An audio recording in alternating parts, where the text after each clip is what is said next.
Hello and welcome to the short Vort on Chanukah and Vayeishev. What is the connection between the story of Yehuda Tamar and Chanukah? Sefer Bas Ayin is brought down by Inside Chanukah, and the Shvilei Pinchas will explain the connection. So firstly, the story that we have in this parasha of Vayeishev that starts in Pasuk Lamed, Perek Lamed Ches, Pasuk Chav Daled, Vayikim Losh Chadashim, and it was 3 months later, Vayomer Yehuda v'hotzia v'tisarev. Yehuda says, take out his daughter-in-law Tamar, who is now pregnant, visibly pregnant. She was a widow, so she was chayav misa. Yehuda and Tamar had relations on Rosh Hashanah. That's when that initial connection happened. 3 months later, she was visibly pregnant. That comes out to Chanukah time, and that's a connection to Chanukah and Yehuda and Tamar. But it's deeper than this. In the next pasuk, it says, Vatomer Hakerna, Tamar said to Yehuda, recognize this, please identify, Lemi hachosemes v'hapesilim v'hamatahela. To who belongs this seal, the signet, this wrap, and this staff? So what is the connection there? Well, chosemes refers to it. It's a hint to the seal that protected the oil to remain pure, that the Kohen Gadol used to seal the oil.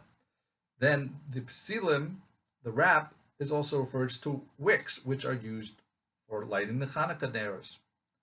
And then we have the mateh, which refers to the flask where the oil was held, or it refers to the menorah where the oil and wicks burned together. How do we connect those two? Because the word mateh equals in gematria, when you include the word itself, meaning you can be off by one letter, is the same word as kli. So that's the vessel that stored these items. They're both 159 and kli is 60, but that works with gematria.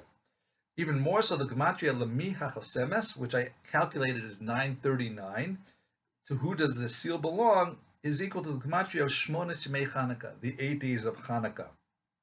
And then the word Eila at the end of the pasuk, Eila is gematria 36, which is the same number of candles that we light on Chanukah. Reb Simcha Banami Peshischa, he adds on top of this that we even have laws of halachos of Chanukah derived from this pasuk, because if we read it again, what we said before, Vahikim Shlosh Chadashim, and then when it's these 3 months later after Rosh Hashanah, which is Chanukah time, then we have a mitzvah Hutziuha to go outside v'tisarev, and we should light and burn the candles of the Chanukah light. Now, the lesson of the spinning dreidel, I heard from Rabbi R Rahimi on Torah Anytime, quoting R Elimimech Biderman. And he says that when the dreidel is spinning so fast that you cannot see those letters on that. Those letters stand for Nes Gadol Hayasham.